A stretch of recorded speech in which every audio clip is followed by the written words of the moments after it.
Guerre en Ukraine. Écoutez la prise de position de François Asselineau reçue sur GPTV et ce qui pourrait se passer ce vendredi entre Trump et Poutine, bien sûr en lien avec la réaction de Zelensky. À plus tard. Et surtout, vos réactions. Ah oui. Vous avez vu, il a dit qu'il était hors de question de céder quelque territoire que ce soit, mais bon, c'est ridicule en fait. Il est au bout du rouleau, le front est en train de s'effondrer, 20% du territoire est déjà occupé par la Russie. La question, c'est pas de savoir s'il va récupérer les terres qu'il a perdues. La question, c'est de savoir est-ce qu'il va pas en perdre d'autres dans l'échange. Parce que moi, à Évidemment. mon avis, les Russes vont vouloir avoir les quatre républiques, hein, avec Louhansk, Donetsk, Kherson, Zaporizhia. Peut-être que les Russes, s'ils poussent leur avantage, ils lorgnent peut-être aussi sur l'oblast d'Odessa, ou qui sait. C'est ça. C'est ça. Donc, ça serait assez logique d'ailleurs dans leur, parce que je pense que si Odessa reste en dehors d'un retour à la Russie, alors que c'est une ville russe, il y aura un sentiment un peu d'incomplétude et qui est peut-être source d'ailleurs de conflits ultérieurs. Donc le discours de Zelensky est un discours complètement déconnecté de la réalité. C'est d'ailleurs ce qu'a dit Trump. Vous l'avez vu. Il a dit qu'il ne voulait pas que Zelensky soit à la réunion de vendredi en Alaska.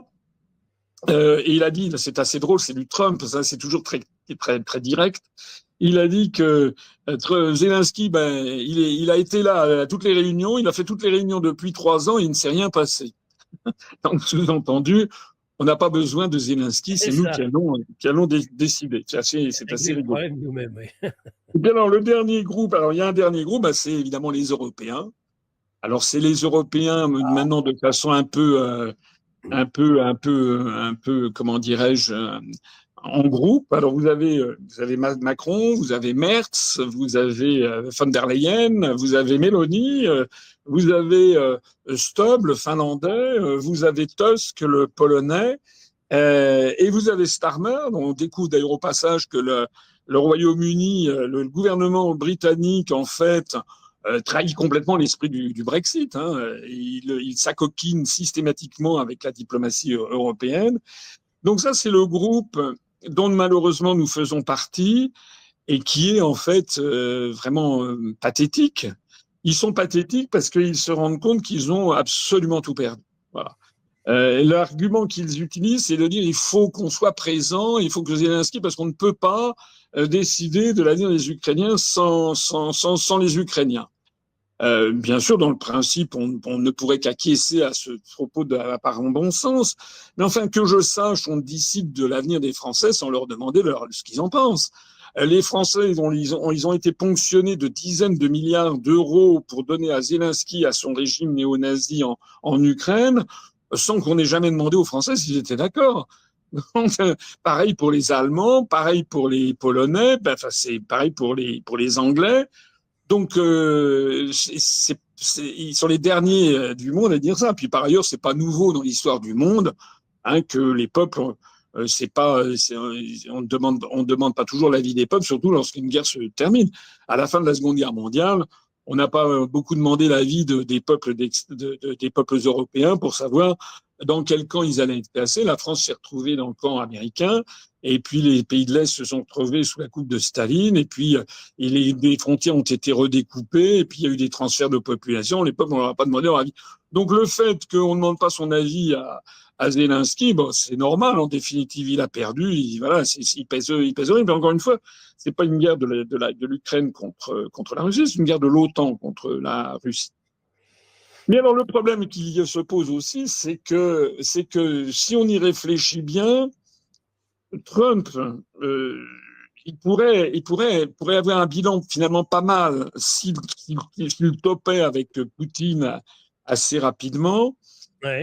parce que finalement le bilan pour les États-Unis n'est pas si mauvais que ça, puisque d'une part ils ont avec cette affaire d'Ukraine, ils ont détruit l'Europe en fait, ils ont détruit l'industrie européenne, ils ont détruit le gazoduc Nord Stream.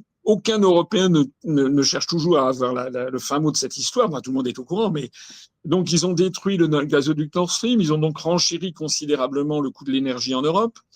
Ils sont en train de détruire l'industrie européenne, avec maintenant le nouveau coup de boutoir, c'est les droits de douane dont je parlais tout à l'heure. Trump va pouvoir négocier avec Poutine, il va peut-être négocier des places privilégiées pour des entreprises américaines en Russie. C'est tout à fait possible.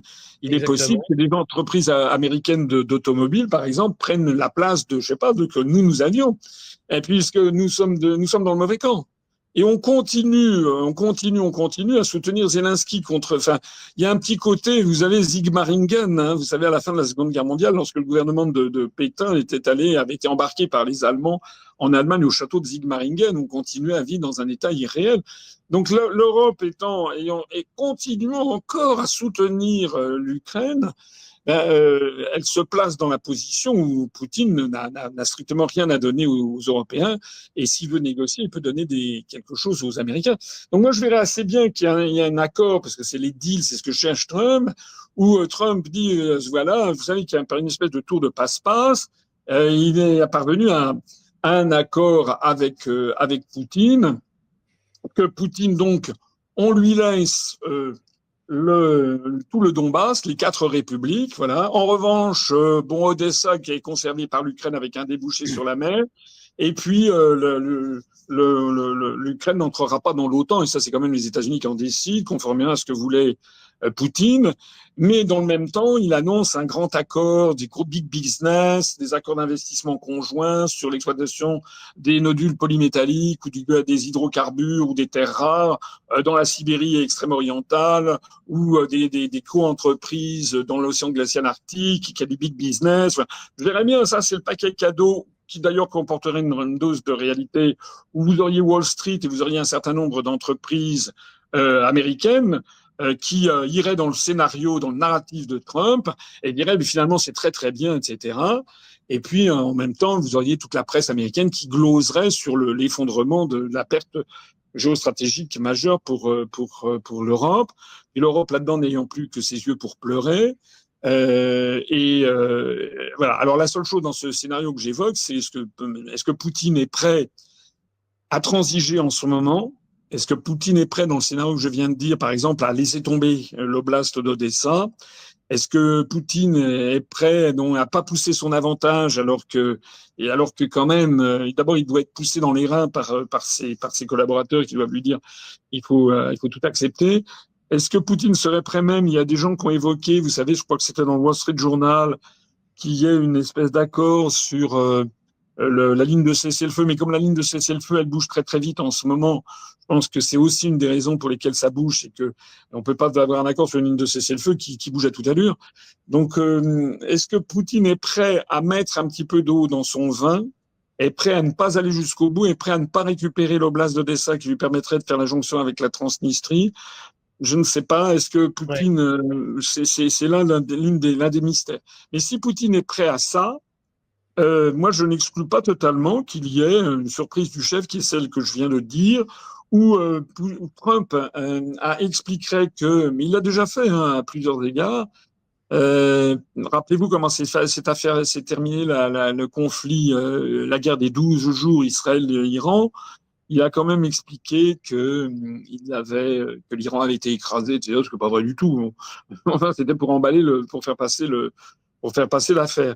Donc là, il pourrait très bien dire que Poutine a accepté ce qu'il ne voulait pas, c'est-à-dire de ne pas toucher à Odessa, l'oblast d'Odessa, de laisser un débouché sur la mer à l'Ukraine, et puis il a accepté voilà, donc de faire des co-entreprises russo-américaines. Voilà. Et il pourrait y avoir le coup de pied de l'âne, d'ailleurs, c'est où Trump dirait qu'il refuse que l'Ukraine entre dans l'OTAN, mais que l'Ukraine, si elle le veut, peut entrer dans l'Union européenne. Ça serait le pompon, parce que ça serait nous refiler la patate chaude avec des centaines de milliards d'euros à payer pour la reconstruction de l'Ukraine. D'ailleurs, pour le plus grand profit des entreprises américaines. Hein. Ça serait certainement un truc comme ça qui serait négocié. Et puis, il y aura évidemment le départ, je pense, de Zelensky. Mais comme Zelensky est un homme extrêmement vénal, je pense qu'avec un chèque avec plusieurs zéros, il pourrait peut-être dégager, ou alors une balle dans la tête, c'est possible aussi. Enfin, ça fait partie des méthodes américaines et russes d'ailleurs. Donc voilà comment je vois les choses, mais il ne faut pas exclure du tout que il y a une telle pression à l'intérieur des États-Unis par notamment les lobbies dont je parlais tout à l'heure, plus la pression nocive des Européens, pour que Trump finalement ne veuille pas trop transiger, qu'il se dise qu'il peut pas revenir avec l'accord dont je viens de vous parler, qu'il faut quand même donner l'impression que